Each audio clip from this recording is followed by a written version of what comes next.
안녕하십니까. 자, 이번 강의는 페이지 242페이지죠. 제3항 기소편의주의입니다. 일단 기소독점주의는 기소권, 공소제기권을 누구만요? 검사만 가지고 있다는 얘기잖아요. 여기까지도 좀 특이한데 또 더군다나 기소편의주의 해가지고 공소를 제기할지 안 할지도 누구 마음이요? 검사 마음인 거예요. 원칙.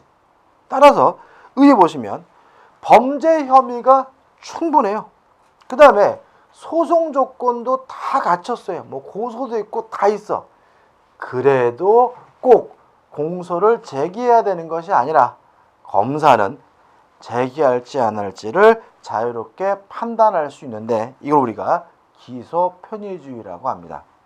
이것과 대비되는 것이 뭐냐면 기소법정주의거든요. 그래서 우측에 보시면 2번 기소편의주의와 기소법정주의가 나와요. 그럼 기소법정주의는 뭐겠어요?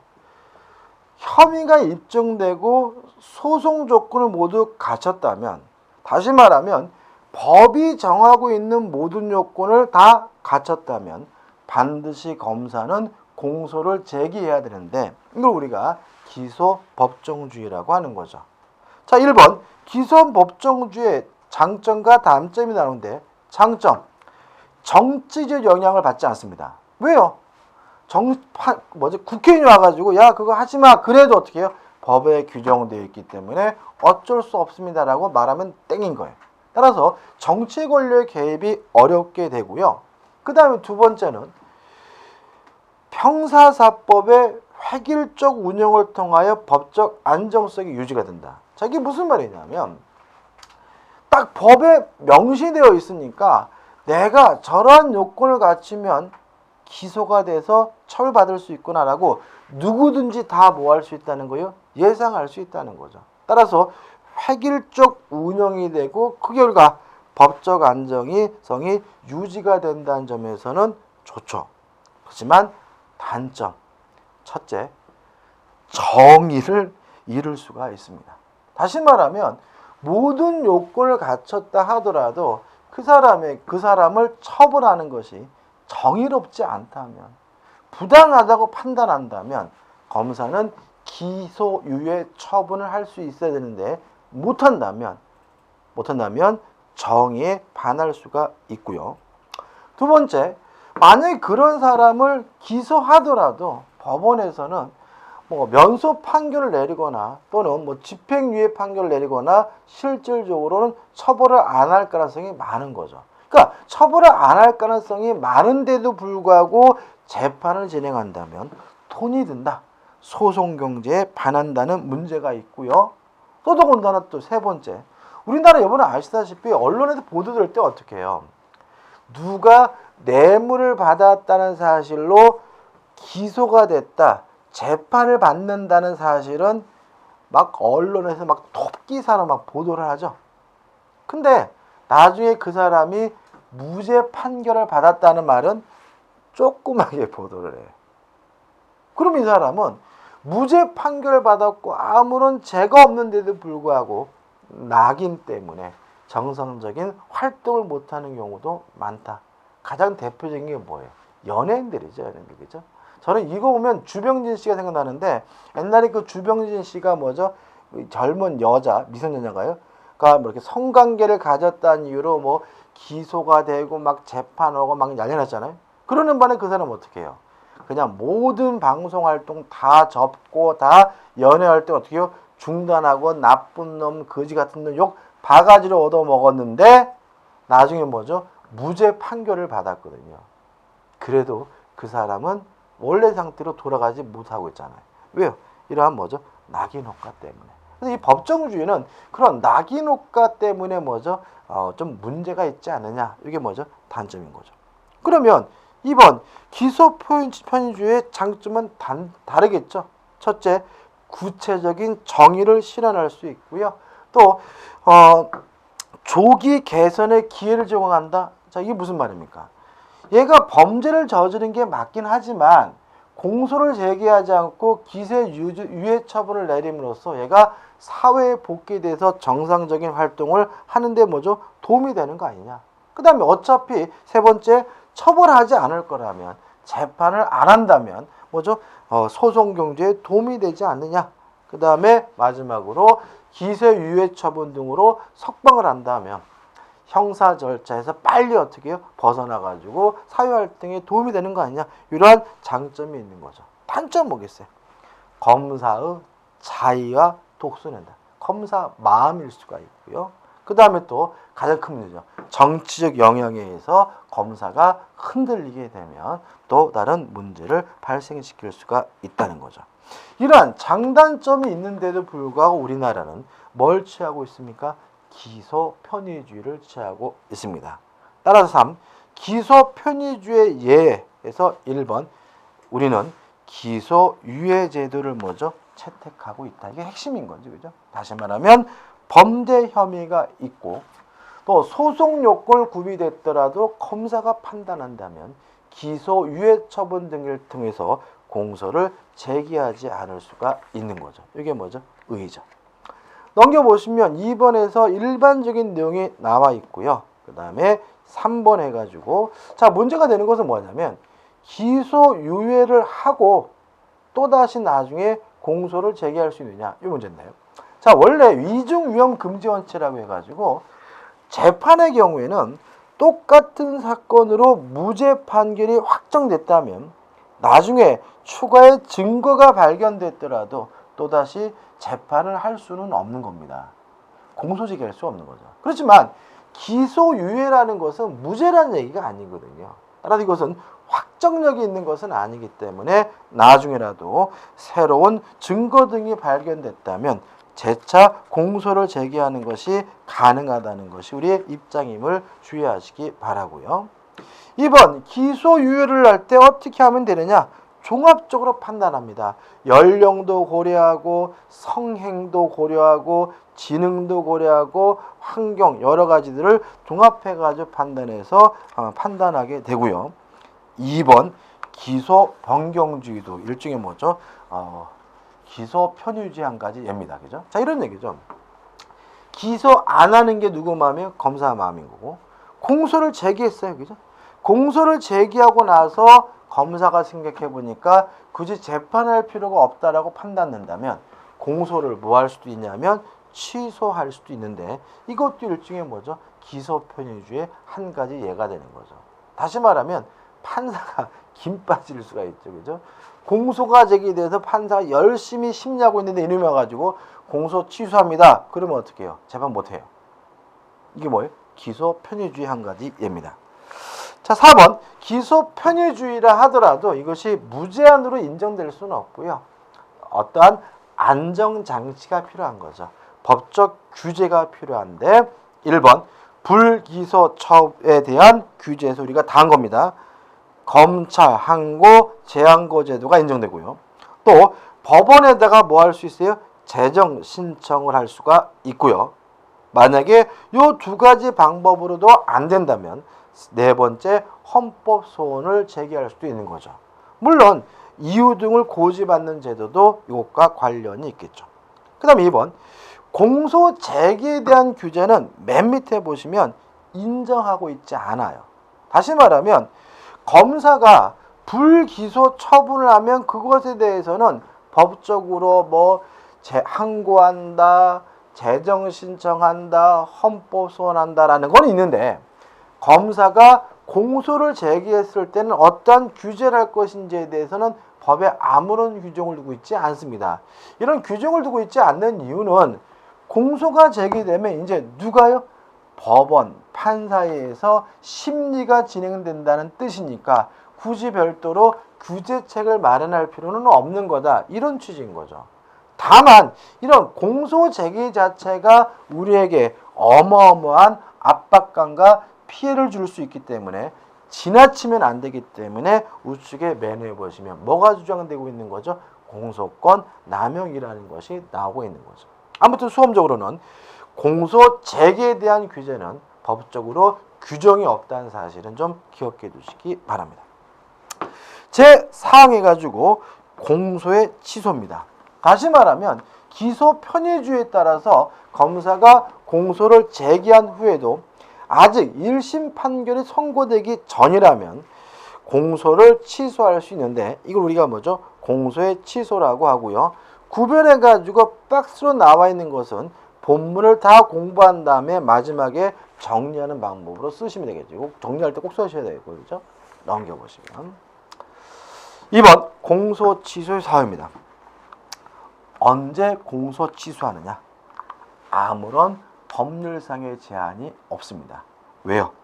기소 편의주의니까. 기소할지 안 할지 누구 마음이요? 검사 마음이니까. 공소 제기를 한 후에도 공소를 취소할지 안 할지도 누구 마음이요? 검사 마음이므로 법률상 아무런 제한이 없습니다.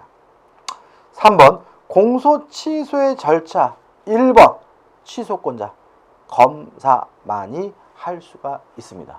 누구만요? 검사만이. 다만 주의하실 것은 뭐냐면 이렇게 돼 있죠. 공소 취소는 기소 독점지당에 난 결론으로 검사만이 할 수 있다. 기소 강제 절차에 의하여 공소 제기 결정이 있는 사건. 예를 들어 가지고 재정 심판에 대해서 법원의 판결에 의해서 기소가 강제되거나 또는 헌법재판소에서 기본권을 침해했다는 이유로 헌법 소원에 따라서 기소가 강제가 됐다면 이때는 검사는 공소를 뭐 할 수 없어요? 취소할 수 없어야죠. 만약에 이렇게 기소가 강제됐는데도 불구하고 검사가 공소를 또다시 취소할 수 있다면 굳이 재정 신청이나 헌법 소원 등을 들 이유는 없는 거잖아요. 그죠? 그럼 정리해보면 검사는 공소 취소를 자유롭게 결정할 수가 있다. 누구만요? 검사만이. 다만 뭐 재정 신청이나 헌법 소원 등으로 인해서 기소가 강제된 경우에는 이때는 검사는 공소를 뭐 할 수 없어요? 취소할 수 없다는 거 주의하시면 되겠죠. 2번 방법 서면으로 할 수도 있고요. 아니면 법정에서 말로 구술로서 판사님, 재판장님 공소를 취소하겠습니다라고 말을 해도 상관이 없고요. 다만 검사는 공소를 취소한 때에는 7일 이내에 고소인 고발인에게 이 사실을 뭘 해야 돼요? 통지해 줘야 됩니다. 3. 시기 언제 하느냐? 1. 1심 판결 선고 전까지 합니다. 따라서 3. 1심 판결에 의해서 상소짐이 파기환송하거나 이송의 판결이 있는 경우에도 공소를 취소할 수는 없습니다. 왜요? 이미 1심 판결이 뭐죠? 선고가 됐으니까요. 따라서 요 네 가지는 안 해놨지만 우리가 수험적으로 기억할 것은 공소 취소는 1심 판결 선고 전까지 한다는 것만 정확하게 뭐 하시면 돼요? 기억하시면 되겠죠. 우지 효과. 자, 판사가 열심히 재판하고 있는데 이놈이 공소 취소합니다. 검사가 얘기했어요. 그러면 판사는 재판을 진행할 이유가 없는 거죠. 따라서 1번 공소 기각의 결정을 하게 됩니다. 자, 그래서 판사가 어떻게 해요? 공소 기각 결정을 하고 한 건 해결됐구나라고 흐뭇한 마음으로 집에 들어와서 어떻게 해요? 소맥을 하고 있는데 치맥이죠. 치맥을 하고 있는데 이 자식이 다음날 또 뭘 잘못 쳐버리니 또다시 그 사건에 대해서 공소를 제기하면 안 되겠죠. 따라서 2번 재기소는 제한이 됩니다. 그러면 언제나 재기소할 수 없느냐? 두 번째 줄. 다른 중요한 증거를 발견한 경우에 하나요. 다시 공소를 제기할 수 있습니다. 따라서 역으로 다른 중요한 증거가 발견되지 않았다면 재기소할 수 없다는 거 꼭 기억해 두시기 바랍니다. 핵심 판례입니다. 자, 핵심 판례에서 이렇게 나와있죠. 실체적 경합관계에 있는 수개의 공소사실. 실체적 경합이라는 말은 뭐예요? 상상적 경합이 뭐였죠? 한 개 행위로 여러 가지 범죄를 저지른 거잖아요. 그 실체적 경합이라는 것은 여러 개의 행위로 뭐죠? 여러 개의 범죄를 저지른 거예요. 근데 일부를 소추 대상에서 처리할 수 있는지에 대해서 어떻게 해요? 그걸 쭉 보시면 공소장 변경 방식이 아니라 공소의 일부 취소 절차에 의하여 하여야 한다. 다시 말하면 여러 가지 행위로 여러 개의 범죄를 저질렀을 때 일부를 뺄 때는 그때는 공소장 변경을 하는 것이니까 아니라 그 해당 부분에 대해서 뭘 해야 돼요?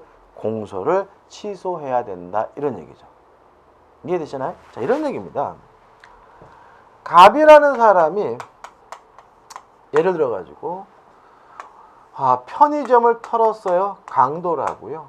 그 다음 날은 빈집 털이를 했어요. 절도를 하고 그 다음 날은 또 지나가는 아가씨를 성추행했어요. 강간을 했어요. 그럼 이거는 여러 가지 행위로 여러 개의 범죄를 저지른 것이니까 이게 뭐예요? 실체적 경합인 거거든요. 근데 요 세 가지에 대해서 공소를 제기됐는데 문제는 요 세 가지 범죄는 전혀 별개의 범죄죠. 동일성이 없는 거거든요. 따라서 만약에 요 절도에 대해서를 빼고자 한다면 요 절도로 공소를 제기한 것에 대해서 뭘 해야 돼요? 취소를 해야 되는 것이지 공소장 변경을 통해서 할 수 있는 것은 아니다. 이게 뭐죠? 첫 번째 판례죠.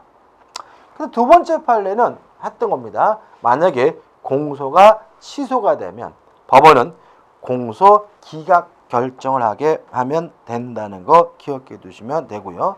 세 번째 판례는 아까 했죠. 기소 강제 절차를 통해서 기소가 됐다면 재정 신청이나 헌법 소원 등에 의해서 기소가 됐다면 뭐 할 수 없습니까? 공소를 취소할 수 없다는 판례니까 꼭 기억해 두시기 바라고요. 네 번째 판례는 공소를 취소한 후에 재기소하려면 중요한 증거가 발견돼야지만 공소를 다시 제기할 수 있다는 판례니까 이것도 결론을 좀 기억해 두시면 되겠죠. 그 다음에 이제 맨 밑에 판례죠. 이거 볼까요?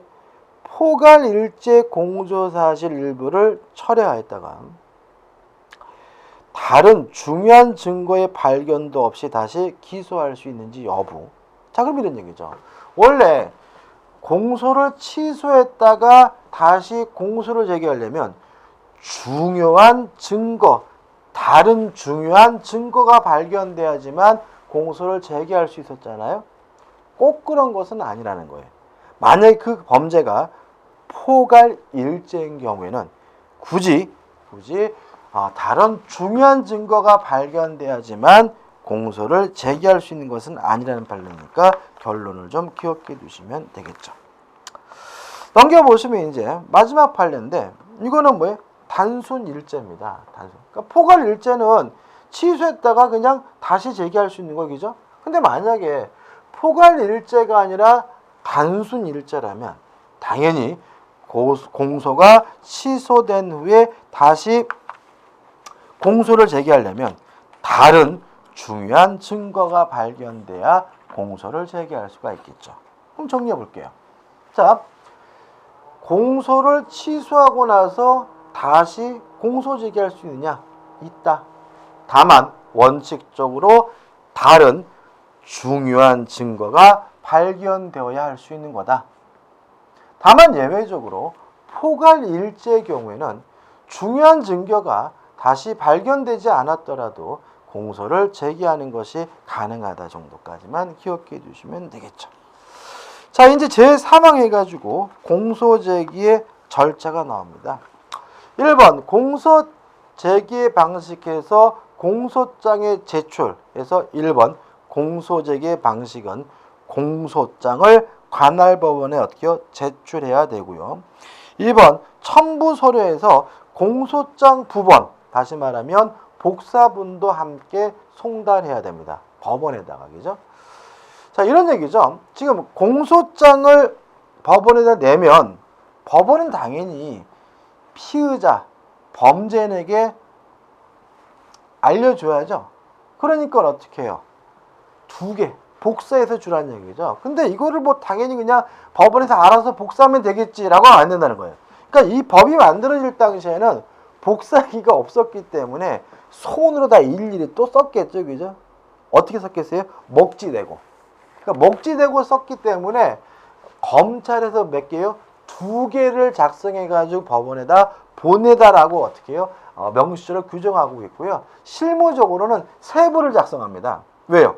나도 가지고 있어야 되니까. 그래서 검사는 어떻게 해요? 세 부를 작성해 가지고 한 부는 뭐죠? 자기가 갖고 복사본은 거죠. 원금과 또 다른 복사본은 법원에다 보내면 법원은 뭐죠? 원본을 가지고 피의자 또는 변호사에게 뭐죠? 복사본을 전달해 주게 됩니다.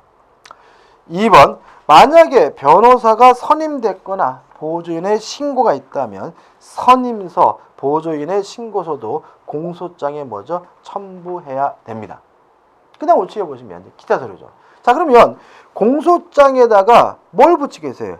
그 사건과 관련된 체포영장이나 구속영장 등을 뭐 할 수 있어요? 첨부할 수가 있고요. 주의하실 것은 세 번째 줄, 법원에 예단이 생기게 할 수 있는 서류 기타 물건을 첨부하거나 그 내용을 인용하여서는 아니 됩니다. 여기서 좀 생각을 좀 해보자고요. 자, 우리가 이제 공부하기 전에는 범죄자는 반드시 처벌해야 된다는 생각을 가지게 되죠. 그래서 인터넷 댓글 보면은 막 우리가 생각했을 때 좀 판사가 뭐예요? 좀 이렇게 법원에서 좀 형을 좀 낮게 선고한 것 같다라고 판단되는 댓글에서 판사 새끼 나가 뒤져라, 뭐 이 우리나라 사법부 썩었다, 막 이렇게 난리가 나죠, 그죠? 그렇게 간단하게 이렇게 뭐 그 기사만 보고 판단할 문제는 아닙니다. 왜냐하면 재판하는 과정에 뭔가 다 뭐가 있어서요? 이유가 있고 법률적 논리가 있기 때문에 그 사람에 대해서 우리가 생각하는 것보다 정확하게 판단할 것이지, 그것은 만약에 문제가 있다면 뭐 고등법원이나 대법원에서 수정할 문제인 거죠, 그죠? 제가 말씀 왜 드리냐면 재판은 공정하게 흘러야 됩니다. 그래서 재판을 할 때 두 가지 전제를 가지고 재판을 해요. 두 가지 전제. 첫째, 판사는 법은 다 안다는 전제를 일단 깝니다. 전제요. 판사가 모든 법을 다 알 수는 없는 거잖아요, 그죠? 두 번째, 판사는 법이 아닌 나머지 것에 대해서는 아무것도 모른다는 전제에서 재판을 하게 됩니다. 왜 이런 전제를 가지고 재판을 하냐면 그렇게 해야 재판이 공정하기 때문에 그렇습니다. 그래서요, 법적으로는 이런 거 하면 안 돼요. 제가 판사인데 오늘 시간이 남아 내일 재판할 거거든요. 미리 공소장이나 이런 거 막 읽어보면 안 돼요.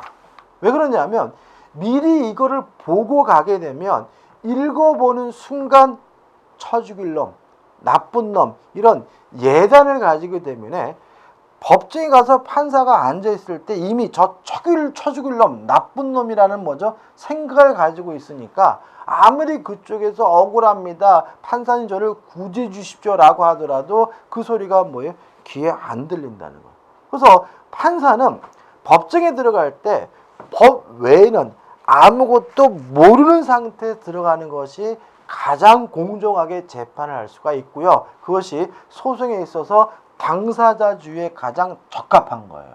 따라서 공소장도 작성하고 만들 때 될 수 있으면 판사가 예단을 가질 수 있는 것을 피하기 위해서 될 수 있으면 간단하게 만드는데 그걸 우리가 공소장 1번주의라고 하는 거죠. 아무튼 일단 우리가 공소에 들어와서 이제 재판을 할 때 우리가 머릿속에 항상 기준을 가지고 있을 것은 전제입니다. 판사는 법만 알아요. 법 위에는 아무것도 모른다는 전제에서 재판을 수행하게 되고, 그렇게 하는 이유가 그렇게 해야 재판이 가장 공정하기 때문에 그렇다는 거 잊지 마시기 바랍니다.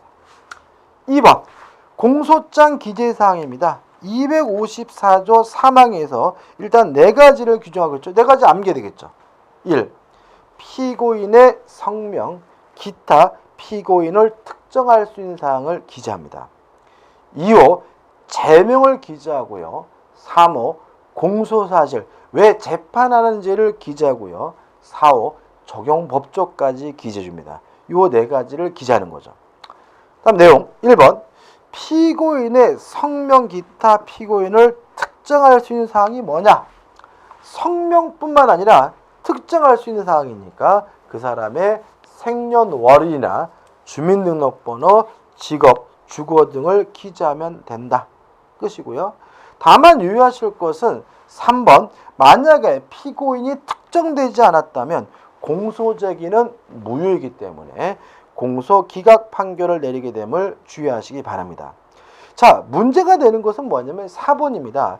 전과 사실을 적어 놓는 게 이게 문제가 있어요. 왜냐면 방금 제가 말했어요. 예단을 가지면 안 된다 그랬잖아요. 그죠? 근데 공소장을 딱 보니까 절도인데 정가를 보니까 이놈이 정가 24번이에요. 그러면 판사는 어떻게 해요? 이 처죽일 놈, 나쁜 놈, 이런 예단을 가질 수가 있기 때문에 법논리적으로는 기재하지 않는 게 맞습니다. 다만 우리의 판례는 전과 사실 등을 기대하는 것은 피고인의 특정할 수 있는 방법이 될 수 있기 때문에 가능하다고 하는 것이 판례 입장임을 주의하시기 바랍니다. 넘겨보시면 핵심 판례가 나오는데 결론만 기억하시면 돼요. 맨 위에 쭉. 공소 제기 현장 방식 위반이 있으면 공식 제기 효력은 어떻게 되냐? 무효다. 공소 제기는. 그죠? 당연히고. 그 다음에 만약에 이렇게 무효인 공소 제기가 있으면 피고 측에서는 무효입니다 라고 주장해야 될 텐데 별말 안 하고 재판에 응했을 때 그 무효였던 공소 제기가 유효로 바뀌느냐, 취유가 되느냐? 아니다. 그래도 계속해서 어떻게 해요? 무효다. 이해되시나요? 그죠? 자, 공소 제기에 대한 현장 방식 위반이 있었어요. 그러면 그 공소 제기는 뭐인 거예요? 무효죠. 상대방이 그 공소 제기에 대해서 응했더라도 무효란 사실은 변함이 없다는 거 꼭 기억해 두시기 바랍니다. 그 다음 박스 밑에 2번 제명도 기재를 해야 합니다. 만약에 제명이 틀렸을 때는 어떻게 할 것인가? 이 문제에 대해서 틀릴 수 있는 것이기 때문에 제명이 틀렸다는 이유만으로는 공소 제기 자체가 무효가 되는 것은 아니에요. 따라서 결론 보시면 다수의 공소 사실에 대하여 제명을 일괄해서 표시하는 것도 표시되는 것은 안 되는 거죠. 그죠? 다시 한번요. 자, 제명이 기재돼야 돼요. 근데 기재된 제명이 틀렸으면 그래도 일단 공소 제기는 뭐죠? 유효한데 만약에 여러 개의 죄가 있다면 여러 개의 죄를 모두 다 어떻게 해요? 표시해 줘야 되는 것이 원칙이에요. 따라서 여러 개의 죄를 일괄해서 그냥 대충 표시한다면 제명이 특정되지 않았다고 할 수는 없다는 말은 뭐죠? 특정되지 않았다는 뜻이죠. 3번 공소사실입니다. 다시 말하면 공소장에다가 또 뭘 기재해야 됩니까? 공소사실을 기재해야 됩니다. 일단 의인데 지금 공소사실이라는 것은 뭐냐면 내가 왜 당신에게 공소를 제기했는지 그 이유, 사실을 적으라는 얘기거든요. 다시 말하면 심판을 청구한 법적 사실을 뭐죠? 공소사실이라고 하는데 요 공소사실이 되기 위해서는 세 번째 줄 범죄의 일시, 장소와 방법을 명시하여 구체적으로 특정할 수 있어야 됩니다. 이거 기억하셔야 되겠죠? 길지만. 자, 공소사실이 되려면 범죄의 일시, 언제 했는지, 또 범죄의 장소, 어디서 했는지, 범죄 방법뿐만 아니라 방법을 어떻게 해요? 명시하여 구체적으로 특정해야 합니다. 왜 이렇게 하냐면 이렇게 해야 피의자 측에서 피고인 측에서 내가 이런 혐의를 받고 있구나. 그러니까 내가 이렇게 변론하면 이렇게 변호하면 내가 이 범죄 혐의에서 벗어날 수 있겠구나라는 방어권 행사를 쉽게 할 수 있는 거죠. 만약에 대충 해서 대충 그냥 살인입니다 그러면 살인 너무 심하고요. 그죠? 절도입니다. 그렇게 공소를 제기했어요. 그죠? 그러면 이제 어떻게 해요? 그냥 절도로 기소합니다라고 그냥 대충 뭉뚱그려서 해버리면 이제 어떻게 되는 누워가지고 초등학교 때부터 생각하는 거죠. 내가 초등학교 5학년 때 외갓집 가가지고 수박을 훔쳤는데 그거 공소 제기했나? 아니면 고등학교 때 라면 안 먹고 도망한 거, 라면값 안 내고 도망한 거 제기했나? 이렇게 뭐죠? 만감에 교차할 수 있는 거예요. 그러면 도대체 뭘 변론해야 될지 모르는 상태가 될 수 있기 때문에 방어권을 실질적으로 보장하기 위해서 공소사실은 범죄의 일시와 장소와 방법을 명시하여 구체적으로 뭐죠? 특정할 수 있어야 하는 거죠. 2번, 공소사실이 특정되기 위해서는 어떤 정도가 필요하냐? 이 문제에 대해서는 뒤에 판례도 많이 나오기 때문에 다음 강의 때 들어가도록 하겠습니다. 감사합니다.